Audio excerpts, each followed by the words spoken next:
Welcome to the Construction Show. I'm your host, Jared Downey. Today on the show, we have Adam Livesay. He is the founder of Elevāt.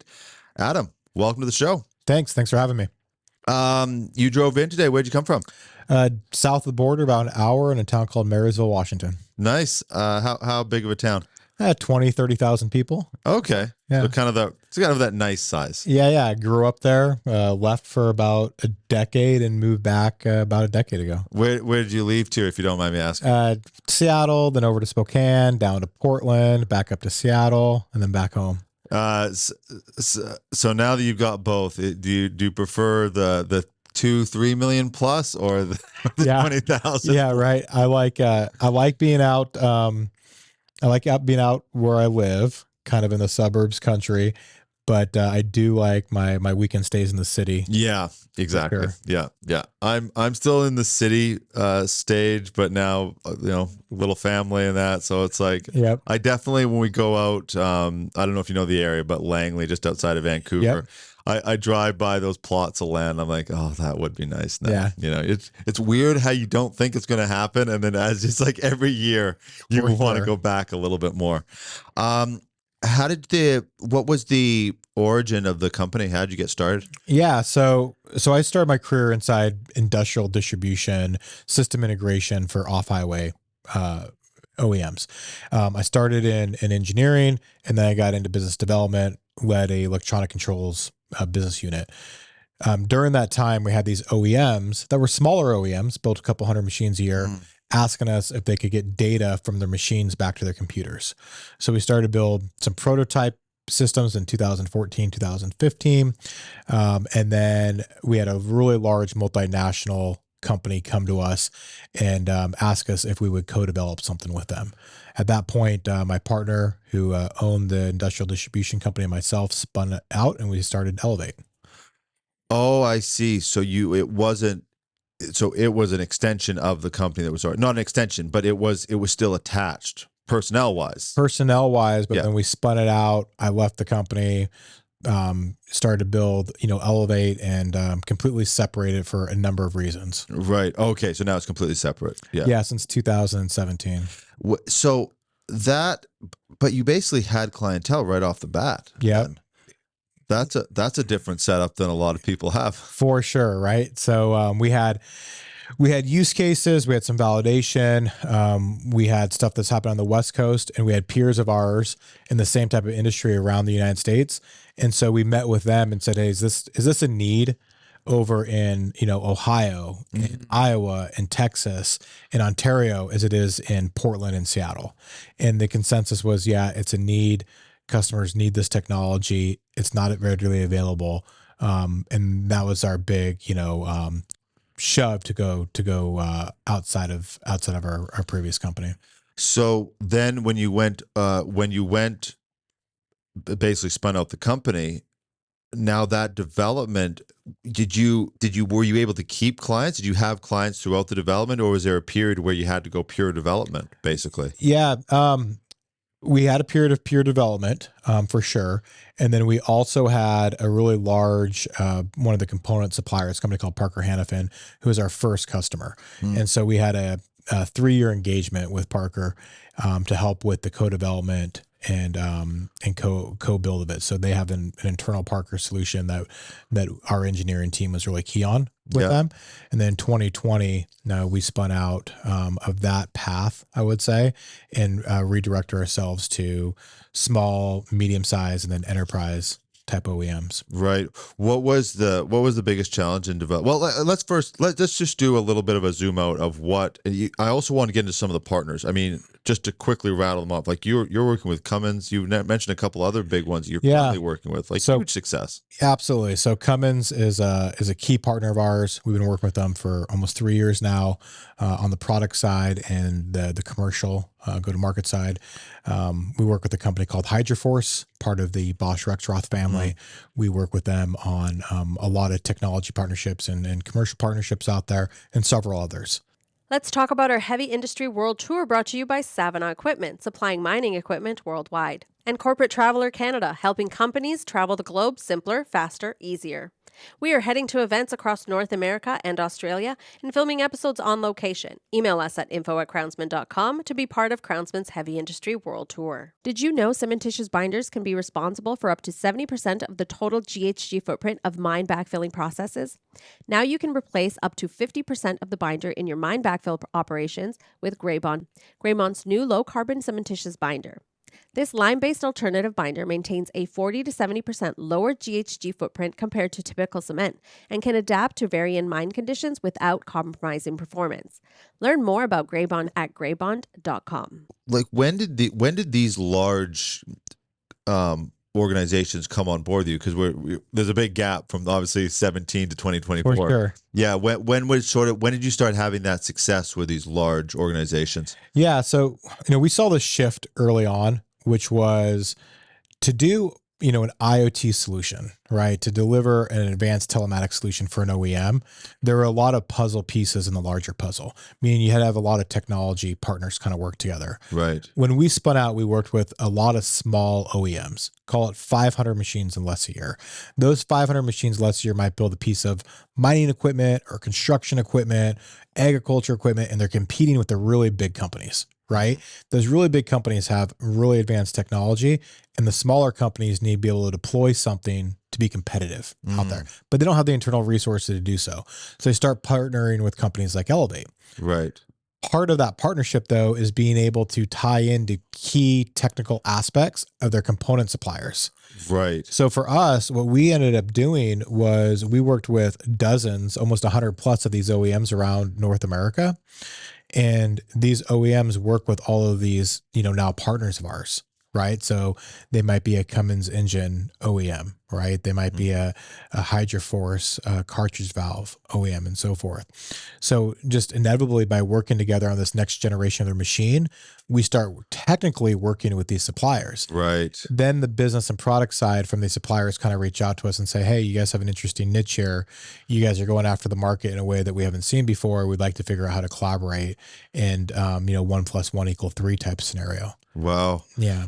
So just to zoom out a little bit for people that don't understand what you're actually offering, can you just give it, that person that's never heard of what you're doing? For sure. Can you just give us sort of a rundown? Yeah. So we're a Fitbit for heavy machinery, right? Is the best way to put it. So we work with the manufacturer of the machines, the OEMs that build off-highway machinery. Off-highway for us means anything outside a factory wall. So bulldozers, mining equipment, agriculture, cranes, fire trucks, utility vehicles, and then wakeboard boats, right? So the people that build those equipment. We develop technology. I didn't expect wakeboard boats. Yeah, for sure. So it's tangential to what we do, but a lot of our partners sell into the wakeboard boat community. Oh, okay. And the wakeboard boat manufacturers have the same challenges that our off-highway folks do, right? The machines are becoming more complex. There's more technology being deployed in the machines. They need to have better service tools. They need to be able to update software over the air, know how the machines are being ran, what's the warranty, contracts on them and so forth. So that's what we do. We provide technology that connects those machines to the cloud. We connect the machines, we connect the businesses, and we connect the ecosystems together.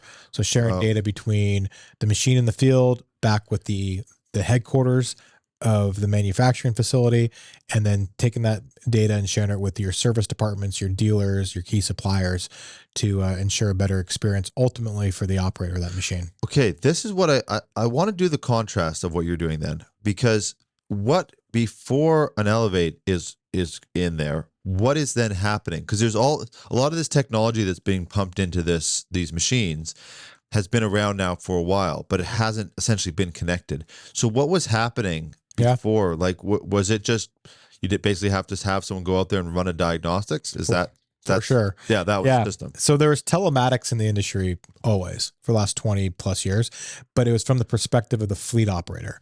So if you're a fleet operator, there's a really valuable use cases for telematics around route tracking, utilization, some safety records, really given towards the operator and the fleet level. For the OEM themselves, though, you need a lot more of that information for your machine, because now you want to look at hydraulic systems, pumps, motors, valves, engines, transmissions, you name it, right? And so before Elevate, you would have to take a service tech, go out to the machine, take a programming cable, plug it into your controller, be able to see the diagnostic messages coming out, see what the issue is, go back to your service center, get the right parts. I mean, this is a massive problem that hits the entire industry. Well, I bring it up because I had people in private, they would complain about some of the major OEMs. They would say like this new tech is like it was bogging down their operations. Yeah, and a perfect storm's brewing too, where these machines are becoming more complex. You have a ton of people that are retiring out of the workforce that have a tremendous amount of knowledge about these machines, and we don't have enough young people coming in. Yeah. So you have this whole storm brewing, and these OEMs that we're working with are saying, how do we get ahead of this, right? How do we take data and information that's off of those machines, get it back to our headquarters, and be able to make recommendations on the service of those machines? Can we push a software update? How critical is that issue out there before it gets serviced and so forth? Studs and helmets use cutting-edge head protection components used previously only in extreme sports helmets, now utilized in both of Studson's Type 2 models. The SHK1 and SHK1 full brim models are the most innovative helmets on any job site. Offering a revolutionary combination of Coroid and twice-me technologies, this Studson full brim helmet is the first of its kind in the Type 2 category, providing you with the protection and comfort you need to get the job done. Saving lives one helmet at a time. Studson, where safety meets innovation. You can visit them at studson.com to learn more. Join us in the depths of the mining world, where global leaders and industry giants converge to shape the future of mining. From groundbreaking technologies, advanced machinery, revolutionary safety measures, to sustainable initiatives. This is the voice of mining. This is Mining Now. Showcase your company to millions worldwide. Book your episode now. Visit crownsman.com. Wow. So yeah, because now it's similar to like a Tesla getting a software update. For sure. And it makes it even a little bit more complex in the fact that the major component suppliers of machine, so like the Parker Hannifins, the Bosch Rexroths, the Danfosses, the Eatons, they all have controller technology that has the same protocol in the machine to talk with each other, but not the same protocol to update their controllers over the air. So if I'm an OEM with 4 different suppliers on, which is very typical, I have to have 4 different service tools if I'm going to go out there and service the machine. With Elevate, we are one layer that can update all of those major controller brands. Well, you're saying 4. It seems like it could be more. Way more. Yeah. Yeah, it can be way more. Yeah. So and I've had these discussions on the show as well, and especially on the mining side, is that you've got, well, I'll jump over to the mining. In a mining operation, you've got the equipment, then you've got the milling equipment, then you've got the water process. Yeah. It's just insane. Yeah. And everybody's got their own sensor for their own thing. For sure. I'm listening to these conversations sometimes, and I'm going, okay, I'm glad there's smarter people than me, because I'm not keeping up anymore. But you're in a machine, if you're looking at a big dozer nowadays, the components and the sensors and all that stuff that's operating in that, I don't even know. I mean, maybe I don't know how many components are in that from different suppliers. Yeah, dozens, right? And the major ones with ECUs and controllers on it that can be remotely serviced and push software updates or run service tools, you're probably talking a half a dozen, right? 5 to 10 different major brands. On one machine. That is crazy. Yeah. That's crazy. And they all have different service tools. They all have different software programming updates. And so with what we've done with Elevate is we've created like an extraction layer that allows us to update that software, allows our partners, like the OEM, to be at headquarters, use their service tool from Parker or their service tool from Danfoss or whatever it is, remotely connect into the machine and be able to run all that remotely without having to use 4 different service tools on the machine. Okay. So this is I like to speak for the audience who doesn't understand, and half the time it's more for myself as well. Are you physically then, do you have something that is plugged into the machine itself? Yep. Okay, so there is a physical component to this. There's a telematics gateway box that plugs into the machinery, sits on the CAN bus or the mod bus, whatever that machine's running, and it's reading data out, and then it allows for a gateway to flash software over the air. Wow. Yeah, and there's a lot of intelligence that happens on that box. But if you think about an OEM, previous to Elevate, they were vendor locked into one supplier. So, if you had to run in someone's service tool, if if one of those major suppliers are going to put their box on there, it's only going to work with that major supplier's service tool and flash it. Now the OEM has complete flexibility to say, hey, I can run all my service tools with all my major suppliers, and now my data is going on a third-party industry cloud rather than one of my suppliers' clouds. And that's a big game changer for OEMs because it gives them a ton of flexibility and not being locked into the major suppliers. Well, yeah, well, especially in these supply chains and relationships, right? All that. Very strong relationships with all of them, and they're all peers. Yeah. And you don't want your data necessarily on one of your suppliers and not your others. So that's where we fit. Right. We fit in that aspect. It was the physical. When I was going through it, I missed the physical component. I didn't realize you were actually putting a physical, basically an attachment on the machine software or on the, sorry, what is it again? On the machine. So it's a gateway. It's an industrial gateway. It's a cellular, Wi-Fi, or satellite gateway that sits on the machine. Wow. And we don't build that. We actually partner with folks that do build that. Oh, I see. And most of those suppliers have a version that I mentioned that have Elevate's part number on there. Right. So if you really like supplier A for whatever reason, you can buy that gateway with the Elevate software on it, and then you can put it on the machine. So is each machine then, when you're going to put it on, let's say a dozer or an excavator, do you configure then that to that specific to that machine? Our OEMs do, yeah. So we're in the design cycle with them on new machine builds. Okay. So they can go in there and they can configure what data points that they want to, because a lot of them have the majority of those sensors already on the machine. Right. They're using it for control feedback. They're using it for sensors, a lot of different reasons on the machine already. Now they're collecting that and they're transmitting it up into Elevate. It's providing them different pieces of information. So like, for example, on a street sweeping application, they have sensors on there that are controlling the force of the brush, right? To do the work. That force of the brush can also tell them on when work's being done and when that brush is starting to, when the force of the brush is increasing over time, which tells us the quality of the brush is decreasing. So that OEM can take that sensor on the machine, connect it into Elevate, and tell them a tremendous amount of information about the operation and the health of that machine. Okay, so this is another gap. So the OEM has that information. What are they doing with that? They're updating, saying, "Hey, your machine's ready for service," kind of like the thing I get on my car. Yeah, so now they've connected their machine, right? So they have a connected machine now. It's telling them information. They'll take that data and they might take it into their internal service department. So their internal service department is getting information and notifications ahead of time. They might share that with their dealer network and their service teams. They might share that with their engineering department. Hey, this is what we're seeing out there in the field for engineering. It really depends on what that ecosystem is of the OEM. Some OEMs have very strong dealer networks. They have very strong service networks and want to share that information. Yeah. Other OEMs own all of that. We have an OEM that has, 85 service techs all around North America, and they own the entire service department. So they're keeping that stuff internally. Right. Now, what about though, how does that land for the operator, like the actual fleet management? If I've got 20, 30 street sweepers. For sure. So those folks typically have fleet management software. So in our platform, we have APIs. And so if they want to take all the data off of the AMP, API, they can take that data and they can share it with their fleet software, and they can still run the same business tool that they're using to do fleet management coming through our data set rather than another data set out there. Sorry, explain that again. So if I have my gateway on there right now and the gateway's collecting data, my fleet management company is probably using some type of fleet management software already to manage their fleet. That data that's coming up to my cloud has an API that will tell me engine hours, GPS location, tracking, whatever it is.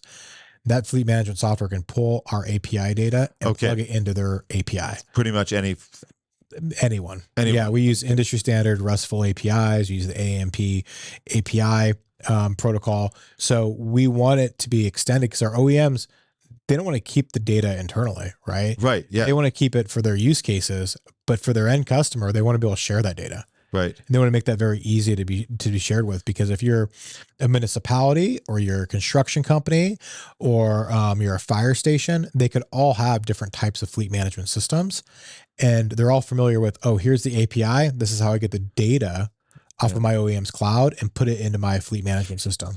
This must have huge potential for, well, you already alluded to it with like an aging workforce, but this must have huge potential if I'm operating, let's say I'm here in Vancouver, but I've got operations around North America. Yeah. That now I don't need this. If I have 3 really good techs that I have here. Yeah. We work with the rail service company out of Canada, and they're in all of the big rail, operators out there. And that's what they do. They're looking for indicators of mains problems in the rail machines. They're looking for issues. They want to be able to plug in remotely. They want to see what the fix is. Is it from their office? From their office, right? Man. And then if it's mission critical, then they can put someone in an airplane. Right. If it's not mission critical, and they can push the software up there and go, oh, it's just a burned out coil. Let's get a coil out there. Let's change that coil. They can see a lot of that information all over North America. And again, to contrast that, because sometimes what happens with technology is that it's such a fix, you almost forget how it used to be done so quickly. For sure. So the way that would have been done, well, I'll give an example. Overland conveyors. There's actually actual regulations that you have to drive along. You have to walk the length of the conveyor. Yeah. So people drive along them, and they don't need to do it. Yeah. There's sensors, there's all kinds of data now that you do not need to do that. You're not, they listen. There's actually a term they use for it, and they listen to hear if there's a sound that's off. Oh, interesting. This is a regulation. You can't have the conveyor without the person driving. This is so crazy. Yeah. But in this case, I mean, what would have, that scenario you just brought up with the rail? Yeah. What would have that looked like 20 years ago, let's say? Yeah. This company, what they used to do was they would see an issue. They would put someone on an airplane. How would they see the issue though? They would go out there. There'd be an issue. The machine wouldn't be working. It'd be firing up indicators inside the HMI. Something's already gone wrong. Something's gone wrong. Right? Okay. They go out there. They look at the control panel, the HMI screen, or just lights that are lit up. There's an issue on this machine. We have to get a service tech out. That service tech's either going to get an airplane or drive out, and they're spread out around the country. Yeah. So it might be an 8-hour drive, might be a 12-hour drive, might be an airplane. They'll get out there. They'll plug their laptop into it. They'll look at the service. If the service tech can't figure it out, then they're on the phone with the engineer back at the OEM. They're trying to relay messages back and forth, and they're trying to troubleshoot it that way, right? Rather than the OEM just being able to pull up their dashboard, go right on that machine, and look at all the information within minutes, rather than that whole scenario we just played out. Right. Well, what's kind of crazy too is we have an OEM right now on their next generation machine. They have these very complex construction pieces of equipment. They have the display screens in there. And what they're doing with Elevate is we're actually allowing them to mirror their display screens remotely. So you can see exactly what's on the display in the cab for a service job. But then they can actually take over the display screen with their mouse remotely and go through all the screen menus. Because if you think about it, you have an operator in there and you have someone on the service machine, even though they're mirroring it, they're going, okay, now go to page 3. All right, scroll down for me. All right, go into the full. Oh, I literally have a picture in my head of some of the people I know that do operate these machines. Yeah. I've come from the country that tons of people and I can just picture them right now on their phone. And your hands are dirty. You just had to get out. So it's, you're trying to work. And there's dust flying everywhere and this whole thing. And you're sitting there going, no, I don't see it. I don't see 100%. That button. Yeah. And so now they have this whole stresses safety me out even having the conversation. They put the machine in a certain mode, and it's in this whole safety lockdown mode. And then the OEM can go in there, remotely, see what's on the screen remotely, and then take the mouse and go in there and be able to remotely hit all of the different pages to get in there. That's the next generation of machines coming out. Wow. Wow. So, but that is also coming from what it's coming from what we do. Wow. Yeah. So we connect the machine, then we connect the business, then we connect the ecosystem. So you're getting this machine's connectivity and being able to get data up there. Now the OEM themselves, their business, can remotely get in there. They can troubleshoot. They can go through the display screens, and now they can start to share that information with the local service tech. They can share it with their local dealer. They can share it with their customer or their fleet operations on what needs to be done. You really are the gap between the operator being able, the person actually running these machines, to be able to take advantage of all the technology without all the headache, and the OEMs and the operators and the owners of these assets being able to be proactive rather than something goes wrong. 100%. And now there's an issue. Now you've got a guy you're paying for the guy sitting on the machine. Yeah. You're paying for the tech to come out there. The OEM is now suffering a brand hit because maybe their tech people are on the other side of the country right now. You're trying to configure all that, like all these issues that are just standard right now. So if we can just help reduce that downtime, reduce that frustration, we're one of our major suppliers that sells in OEMs. When their component goes down, it's down for 8 days on average in North America. So if we can just cut that in half, right? The amount of time and dollars that saves for the operation, as well as customer frustration, supply chain efficiency, you name it, is massive. So we're not even saying going to zero downtime, right? Or just in time. We're just saying, how can we cut it in half? But I imagine you're avoiding a lot of downtime with just getting ahead of the communication. Without a doubt. Yeah. Without a doubt. What's been the biggest challenge? This we've talked about all the great things in the development. This has been, what is it? 7 years now? Coming up 8 years. Yeah. I'm sure you've had some challenges along the way. What are a couple of the big ones? Just in the business development, the tech development? For sure. So on the tech development, we can start there. Most of our industry just a few years ago went to 4G, cell phones. So 3G was a lot lower bandwidth, right? A lot higher latency, I would say, right? So it made a lot of these remote service capabilities more challenging. Right. So that's a big issue. Number two, a lot of OEMs weren't really familiar with APIs, and they weren't comfortable with data sitting on third-party cloud infrastructure. Right. COVID eliminated that because a lot of companies had to start using cloud software tools remotely, like Zoom and Teams and Slack and everything.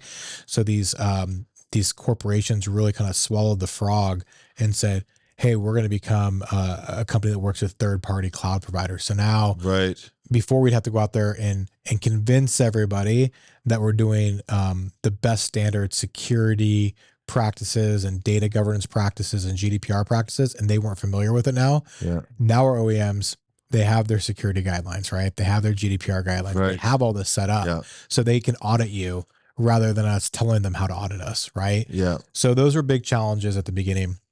I would say in the last few years, the challenges that we're seeing were the human resource challenges, organizations not really being set up to have an IoT or telematics manager in-house, right? It's going to help them roll this out. How you're going to roll it out to your dealers, how you're going to educate your end customers. What does the product roadmap look like? How do we tie it into other business systems? And that started to come along in the last couple of years. We're starting to see a lot more people. The big folks have always had it. Right. Yeah. Now we're seeing the mid-markets. So let's say 10,000 machines and less a year. And then the SMBs below it, putting in IoT managers into place. Wow. So that human resource and organization structure is changing out there. And I would say, the other, big thing we saw was OEMs, when we first started, were thinking 1-year contracts with their dealers or end users to renew for the last, kind of like the old satellite radio contract. Right. Yeah. The last 2 years, all of our direct OEMs have moved to 3 or 5 year, even 10-year contracts, because it's becoming so critical the way they operate their machines moving forward, the way they run their businesses, that it's becoming a really high value technology for them rather than a nice to have feature that someone else will have to renew.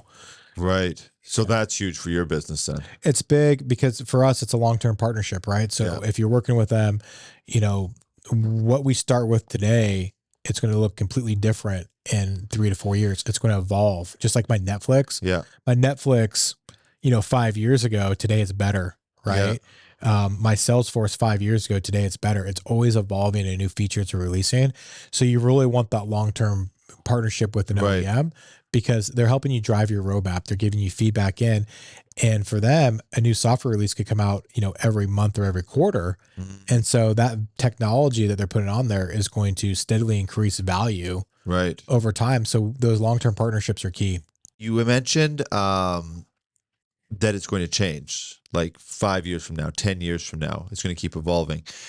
Do you see the sort of the general direction that evolution is going? Sure.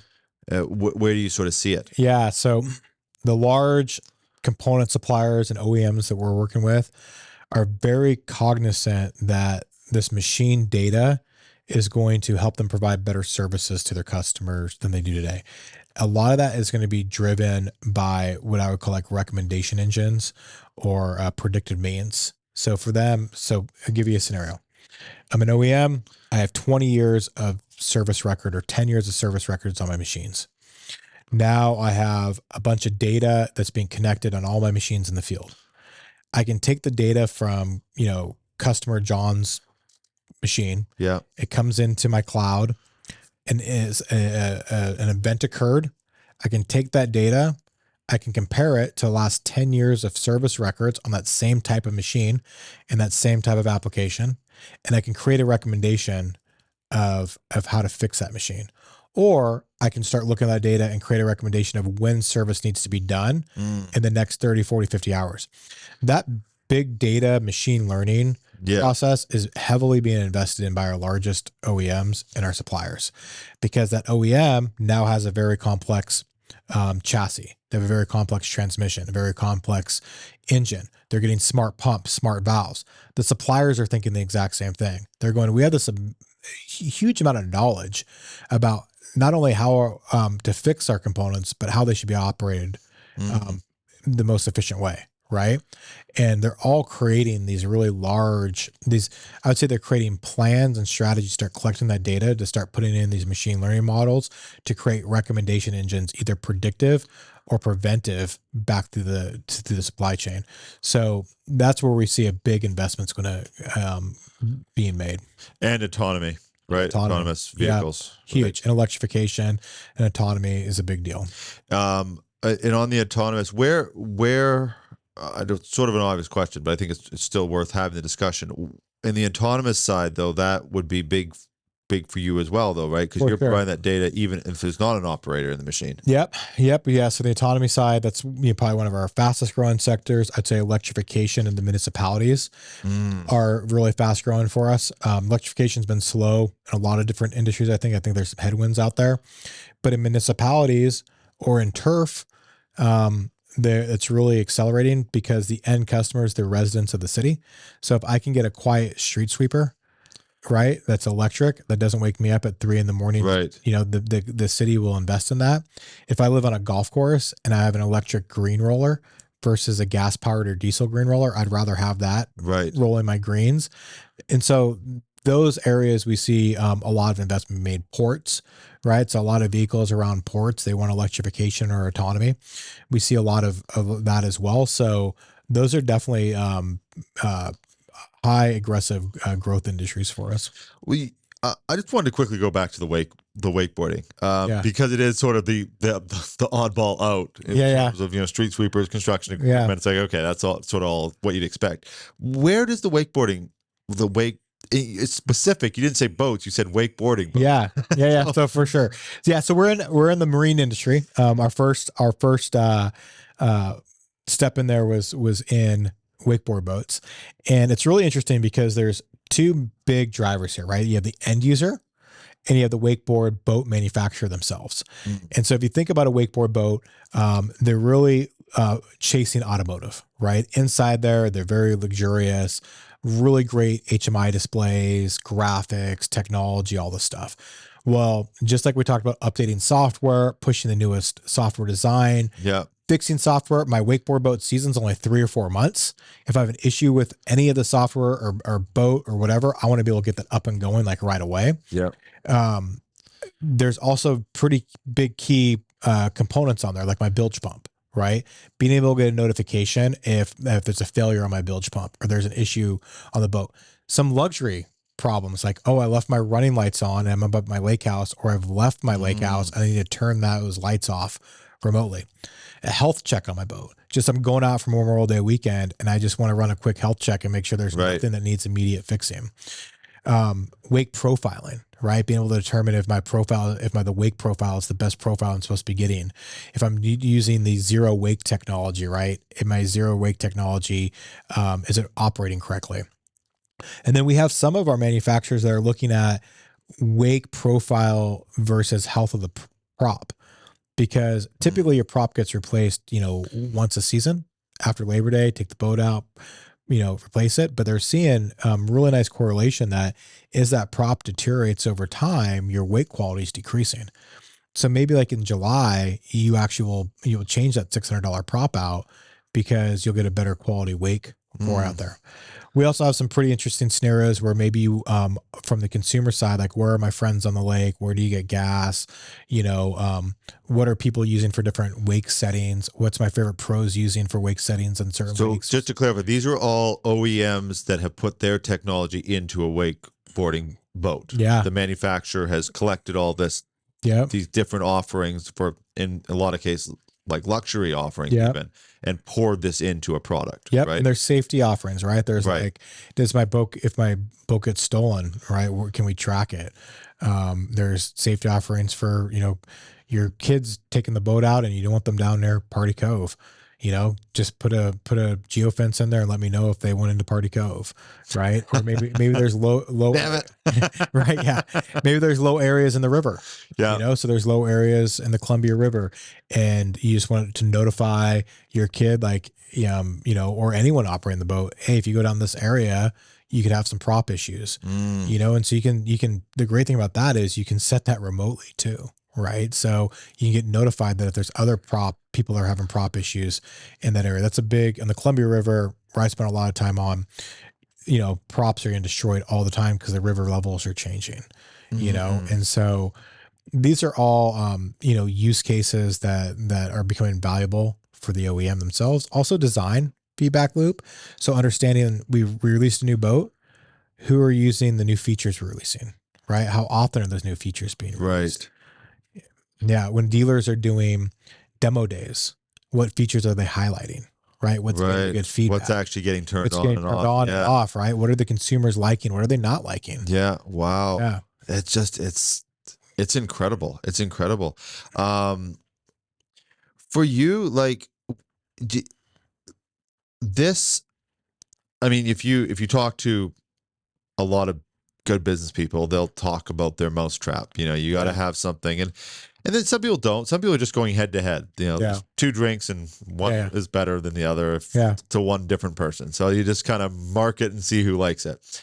But you've got an area of the market that is obviously in high demand, and the market's responding. You've got the client book to prove it.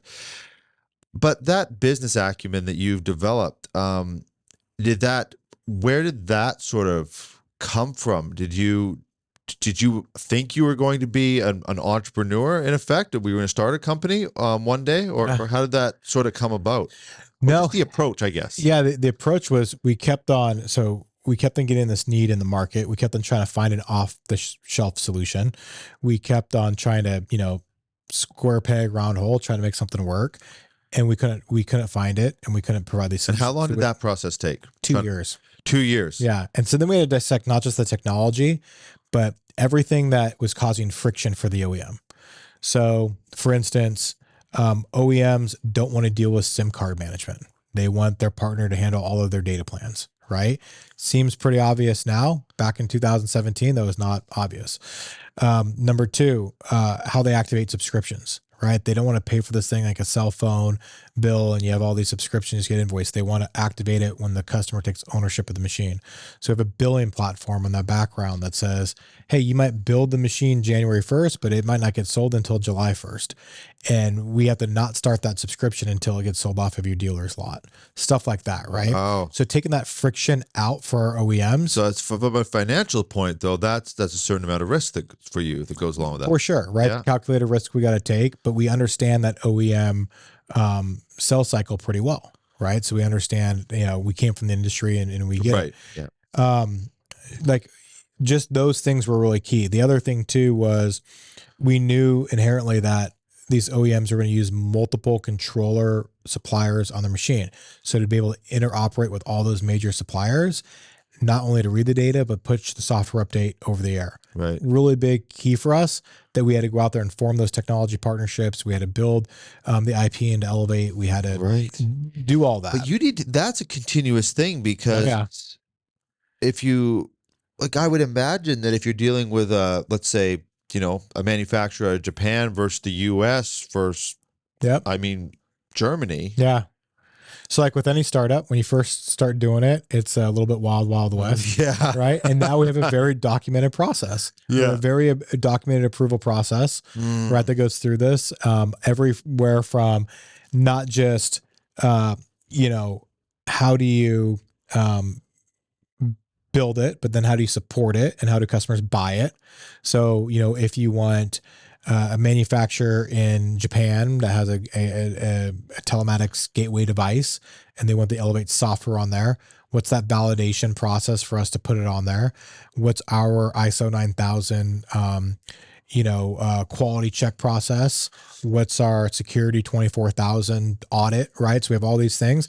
And then, oh, by the way, how are customers going to order it? So what's the Elevate part number that gets ordered from that new manufacturer that they put our software image on it and our SIM card in and ship it? Yeah. So in the beginning, wild, wild west, you're a startup, you're just going to get it done. Yeah. Now we have a very detailed process to go through there. Did you enjoy that wild west part of it? Some people it knocks them right out. Some people sort of thrive under it. I would say that I don't think I like the process, but the inertia and the momentum from the industries coming together and trying to figure this out together was very exciting. Kind of kept you going. Yeah, because it wasn't just us going against a bunch of resistance.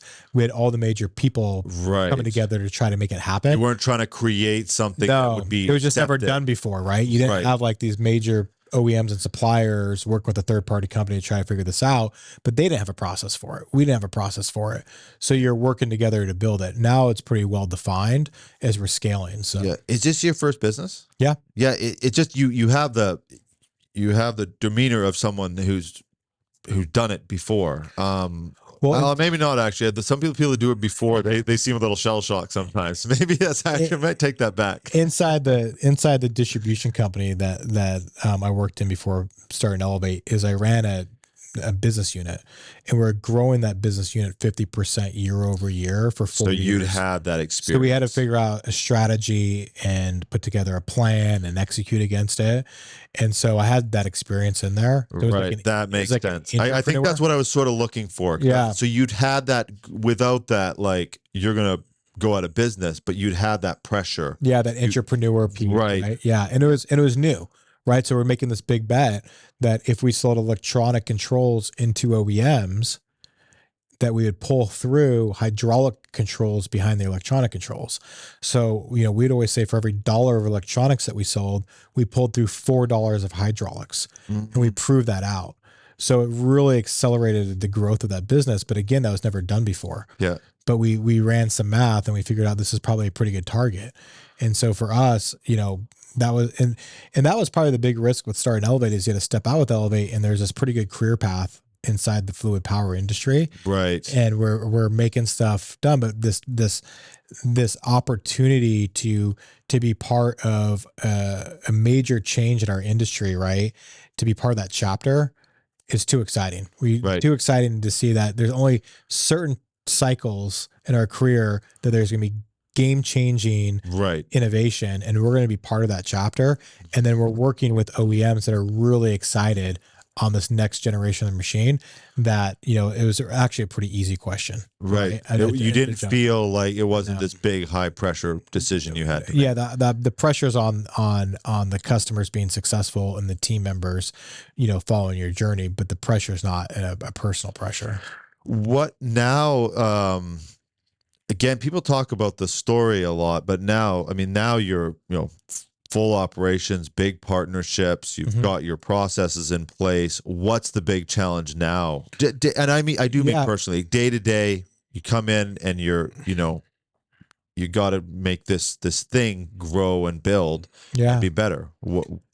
Yeah, I'd say the big challenge now is, your organization is changing maybe every 12 months, the org structure, because you're growing, right? Yeah. So your departments are growing, your areas of business are growing, your markets are growing.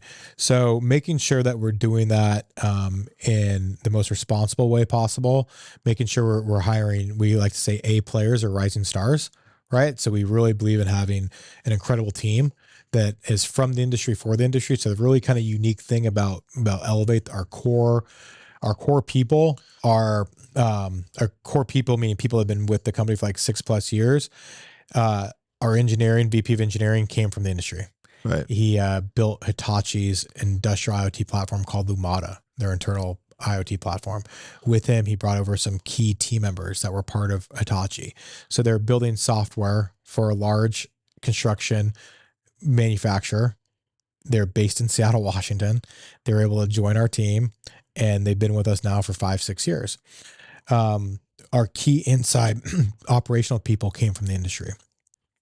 Our VP of sales came from the industry, 20 years in off-highway automation. Our director of OEM sales came from the industry, from leading a director of sales team for one of the large publicly traded controller companies. So our director of channels came from the industry, right? So what we've done is we're really focused on building a company that's for the industry, by the industry. Right. Because in Seattle, it's very easy to pull maybe software people, software salespeople that aren't from the industry, and they don't understand the challenges and opportunities our OEM customers and partners have. And we want people that are very passionate about the industry, because these are partners of ours. When you say Hitachi, a picture of a machine comes to their mind. For sure. It means something to them. It means something to them. Yeah. And just sort of last question on the professional side, have you changed with that? Like, when you look back 7-8 years ago, what's sort of been the most drastic? Yeah, for sure. So I would say, so probably 6-7 years ago, I was into every detail of the technology stack. I was into every detail of the marketing content, every detail of the sales process, every detail of the customer. And now we have people way more capable than me in all those departments. Yeah. Right. So our engineering team is world-class. They're awesome. Yeah. I can't even comprehend on the stuff that they're doing now. Right. This is what it seems like. Yeah. Our marketing team is phenomenal. Right. It's something we started to build out earlier this year, and they're just, great. And our sales team, I mean, they're rock stars. Yeah. So, I can support them and I can help them, but I'm really spending probably 70% more of the time of working on the business and 30% in the business. And I'm not part of all these these nuanced stuff that come to me for advice and vision and conversations. I spend a lot of time in legal. So a lot of time in the contracts, making sure the contracts are right, all those pieces. So that's been a major shift. Did you have any moments where you realized? I noticed when we brought on, we have two new great producers, Josh and Devin. Devin's here today producing this. I noticed it because Gowdy runs that team of the production, and I noticed now, like, if I have a very specific opinion that something that needs to get done, then I'm sort of needed. For sure. If there's a visual thing that we're going to do, it needs to be that way. But other than that, I'm just disruptive. 100%. Yeah. You realize, these people know so much more than I do. Yeah. Like, I can't spend too much time here because I'm just going to cause problems. Yeah. And very cognizant about it too, because just the presence can change that conversation. Right. And sort of everybody's kind of making it their own, and then you can come and kind of disrupt them. Exactly. So I'm very much, it's one of the biggest challenges for myself, because I love that. Right. Because we love like it. Yeah. But you got to pull yourself out. And and the great thing is about our team members is, egos left at the door. Like, these folks want to win. Yeah. And so there's lots of hard conversations internally about stuff, but people don't take it personally. Right. Right. Because there's that attitude. There's that passion. Yeah. Yeah. And the leadership in the company is phenomenal. These leaders that are in these different departments, because they don't sway in the wind. So, like, it takes them some time to be convinced. Right. But when they're convinced, they're all in. And I love that because then I know that we're going to stay on the direction we're going. But if we have to change direction, there's a really good reason why we change direction someplace. Yeah. And it wasn't just, oh, that's the next great idea. Let's go that way. Did you see that interview that Bezos did with Lex Friedman? Not yet. I'll send that to you. Okay. It's sort of touching on that, and it's a fantastic approach. There's actually a lot of similarities. Oh, nice. So it's a little bit of hearing yourself back a little. This wasn't strategic. This all just kind of came into place, right? With these people that they're passionate about winning, and they're very good humans, and so therefore they can have very hard conversations with each other. And then, but once the decision is made, when they all agree on it, or the person that needs to make the decision agrees on it, they're behind it.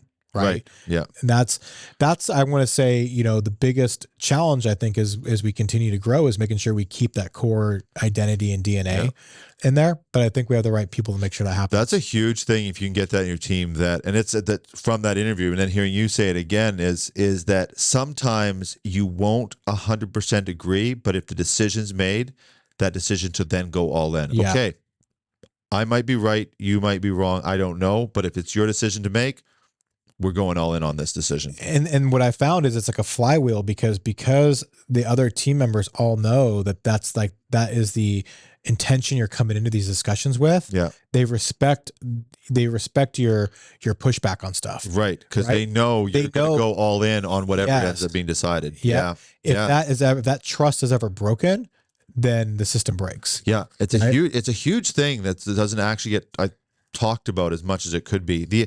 I wanted to ask you another on it. This is a little bit of a, not to dig into your finances, but the sort of the financial management of the company. Yeah. Another thing that doesn't get talked about is when a company grows. Mm-hmm. If you have 3 people doing a job and they're sort of answering to you, and now all of a sudden you need a manager. For sure. Well, there's a cost associated with that. Sure. And then they do really well, so they grow the business. So now you need to hire another manager for this segment because you've had to hire more tech people. Sure. Very tricky thing because the businesses become more expensive as they create more revenue. How have you approached that? Monthly.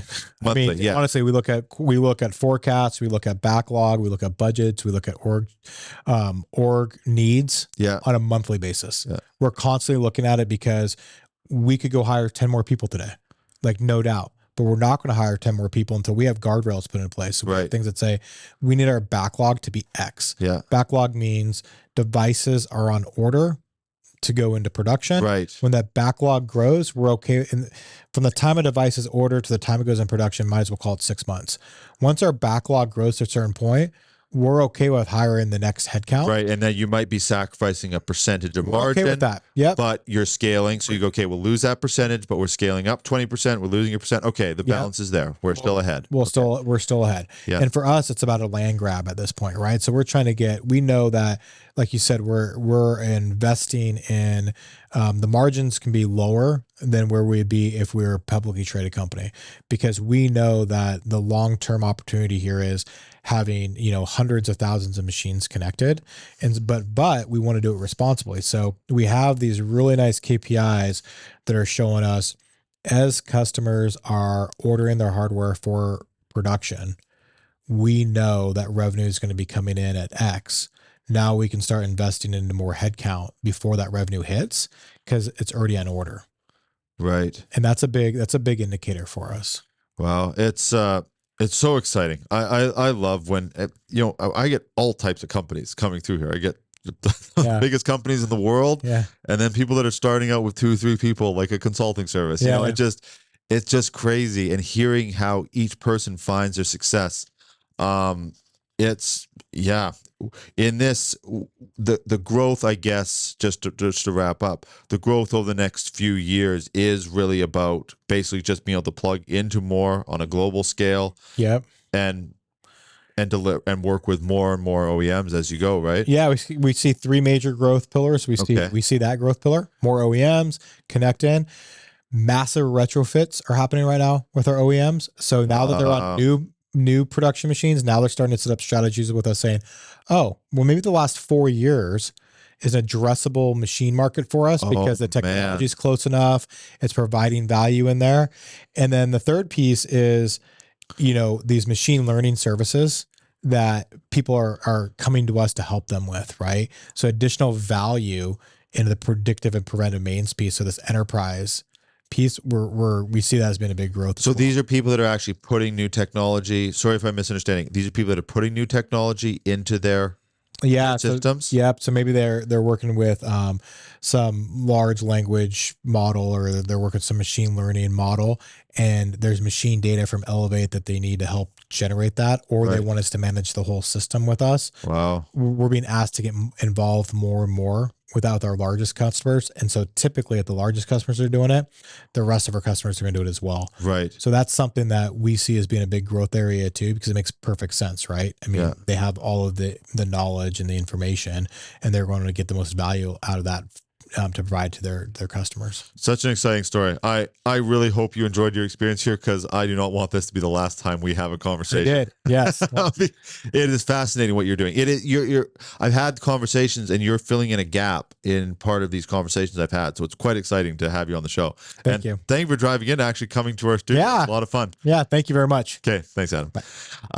And thank you everybody for watching. Of course, you can connect directly with Adam on his LinkedIn, and we'll have their website. I'm just going through. They've got a website, a LinkedIn, and they've got a YouTube channel as well. We'll put links to all of that in the description. Of course, if you're seeing this on LinkedIn, there will be tagged and a direct link from there. So make sure to check them out. Absolutely amazing what they're doing. Thank you for watching, everybody. Thank you for all the people that support the show. Please keep sending us guests, because the more we dig in, the more people we find they're doing amazing things in the construction world. Thank you, and see you on the next episode of The Construction Show.